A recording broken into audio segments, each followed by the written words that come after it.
Hello दोस्तों, आज हम लोग पढ़ेंगे आर्टिकल के भाग 5 जिसमें आते हैं आर्टिकल 52 से 151 तक। आज हम आर्टिकल 52 से 62 तक कंप्लीट करने वाले हैं जिसमें राष्ट्रपति के बारे में बताया गया है।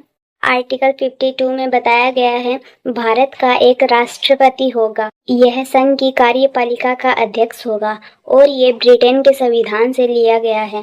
आर्टिकल 52 में इतना ही बताया गया है। अभी हम लोग चलते हैं आर्टिकल 53 में। आर्टिकल 53 में बताया गया है कार्यपालिका की समस्त शक्तियां राष्ट्रपति में केंद्रित होगी।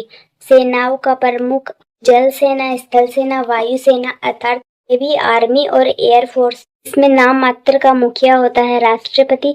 वास्तविक मुखिया जो होता है वो प्राइम मिनिस्टर यानी प्रधानमंत्री होता है। आर्टिकल 53 के अनुसार कार्यपालिका की समस्त शक्तियां राष्ट्रपति में केंद्रित है। अभी हम लोग चलते हैं आर्टिकल 54 में।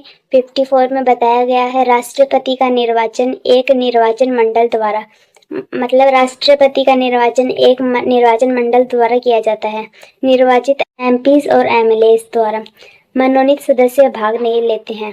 लोकसभा और राज्यसभा में एमपीज निर्वाचित और मनोनीत किए जाते हैं।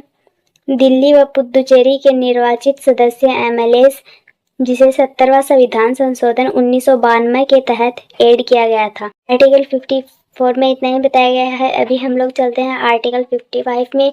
आर्टिकल 55 में बताया गया है राष्ट्रपति के निर्वाचन की पद्धति।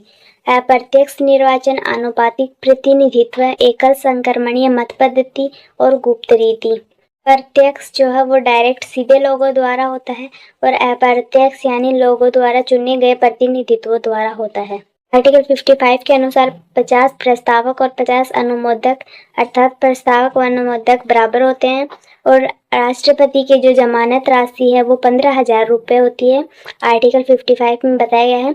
और आर्टिकल 55 में कोटा बताया गया है जिसको कुल वोट बटे उम्मीदवारों की संख्या +1 और टोटल का +1 से प्राप्त किया जाता है। और विधायक वोट मूल्य को है राज्य की संपूर्ण जनसंख्या बटे निर्वाचित एमएलएस की संख्या इंटू 1000। इस फॉर्मूले से विधायक वोट मूल्य निकल जाते हैं और सांसद वोट मूल्य के लिए फॉर्मूला है सभी एमएलएस का कुल वोट बटे सभी निर्वाचित एमपीज की संख्या। आर्टिकल 55 में इतना ही बताया गया है। अभी हम लोग चलते हैं आर्टिकल 56 में।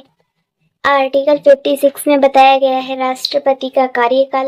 राष्ट्रपति का कार्यकाल जो है वो 5 वर्ष का होता है और राष्ट्रपति जो है वो अपना त्यागपत्र उपराष्ट्रपति को देता है। आर्टिकल 57 में बताया गया है राष्ट्रपति का निर्वाचन। राष्ट्रपति जो है वो जितनी बार चाहे उतनी बार चुनाव लड़ सकते हैं। सर्वाधिक कार्यकाल जो है हमारे इंडिया में वो रहा है डॉक्टर राजेंद्र प्रसाद जो कि 2 बार राष्ट्रपति बन चुके हैं। और यूएसए में जो है वो मैक्सिमम 2 ही बार राष्ट्रपति बन सकते हैं और जबकि इंडिया में जितनी बार चाहे उतनी बार बन सकते हैं। यूएसए में देशीकरण से नागरिकता प्राप्त होने पर राष्ट्रपति नहीं बन सकते हैं और इंडिया में जो है वो देशीकरण से नागरिकता प्राप्त होने पर राष्ट्रपति का चुनाव लड़ सकते हैं। आर्टिकल 57 में इतना ही बताया गया है। अभी हम लोग चलते हैं आर्टिकल 58 में और हम लोग ये जान लेते हैं कि लोकसभा की सदस्यता वो है 550 और राज्यसभा की सदस्य वो है 250। आर्टिकल 58 में बताया गया है राष्ट्रपति की योग्यता के बारे में।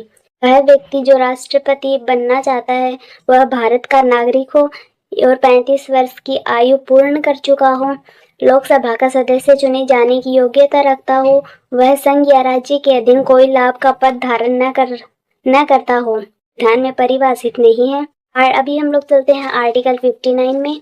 आर्टिकल 59 में बताया गया है राष्ट्रपति के पद की शर्तें। संघ या राज्य के अधीन किसी भी सदन का सदस्य न हो, उनके कार्यकाल के दौरान परिलब्धियां और भत्ता कम नहीं किया जाएगा।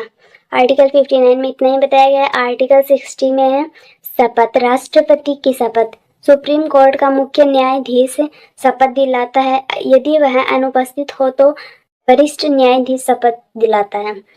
आर्टिकल 61 में बताया गया है राष्ट्रपति का महाभियोग के बारे में।